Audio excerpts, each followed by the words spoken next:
السلام علیکم ورحمۃ اللہ وبرکاتہ ناظرین۔ تو اردو زبان کی دوسری کتاب کا سبق نمبر 7 ہے ایک شیر اور چیتا۔ اس کو آج ہم پورا پڑھیں گے انشاءاللہ۔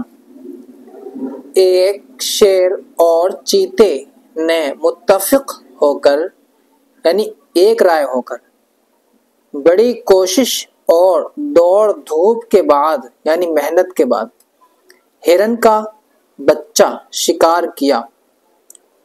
حصہ تقسیم کرتے وقت دونوں میں ان بن ہو گئی یعنی جھگڑا ہو گیا۔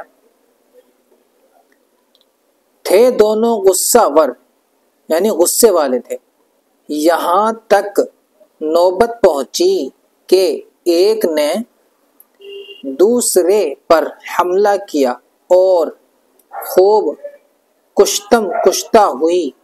کشتم کشتہ یعنی لڑائی، کشتی کرنا۔ اس نے اس کو جھنجھوڑا، دانتوں اور پنجوں کے مارے دونوں لہو لہان ہو گئے۔ لہو لہان ہو جانا یعنی خون میں آلود ہو جانا۔ آخر بے دم ہو کر الگ الگ جا بیٹھے۔ بے دم ہو جانا یعنی تھک جانا۔ اتنے میں ایک لومڑی جو اسی طاق میں بیٹھی تھی اسی امید میں بیٹھی ہوئی تھی، چپکے سے آئی اور شکار اٹھا کر چمپت ہوئی۔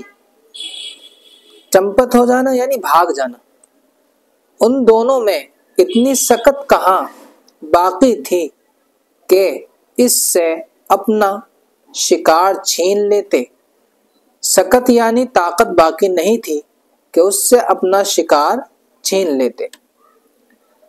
جب لومڑی شکار لے اڑی تو شیر اور چیتا اپنے کرتوت پر یعنی اپنے کرنے پر جو انہوں نے کیا تھا یعنی جھگڑا، نہایت پشیمان ہوئے، بہت زیادہ شرمندہ ہوئے۔ پشیمان ہونا شرمندہ ہونا۔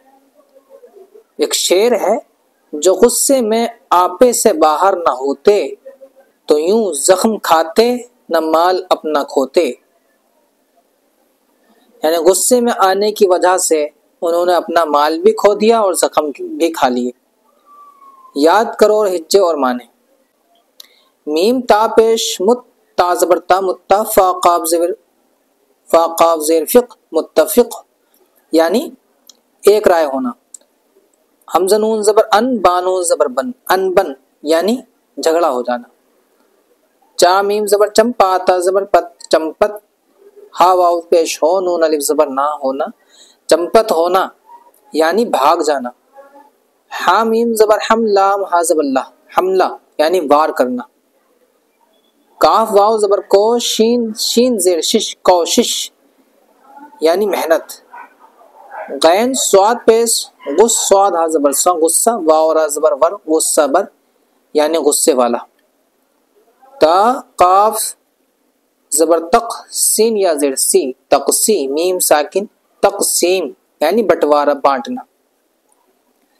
پا زبر پا شین یا زیر شے پشے میم الف زبر ما پشیمان نون ساکن پشیمان یعنی شرمندہ ہونا۔ تو یہ ہم نے اس کے الفاظوں کے معنی اور ہجے بھی کر لیے اور ہم نے یہ پڑھ لیا ہے مکمل، کیونکہ یہ رواں پڑھنے کے اب اسباق ہیں اس لیے ہم نے ان کو رواں ہی پڑھا ہے۔ ہجے ہم نے اس سے پہلے کتابوں میں مکمل پڑھ لیے تھے۔ تو امید ہے آپ کو یہ سمجھ آ گیا ہوگا۔ تو انشاءاللہ اس سے اگلے سبق میں ہم ملتے ہیں، تب تک کے لیے اللہ حافظ۔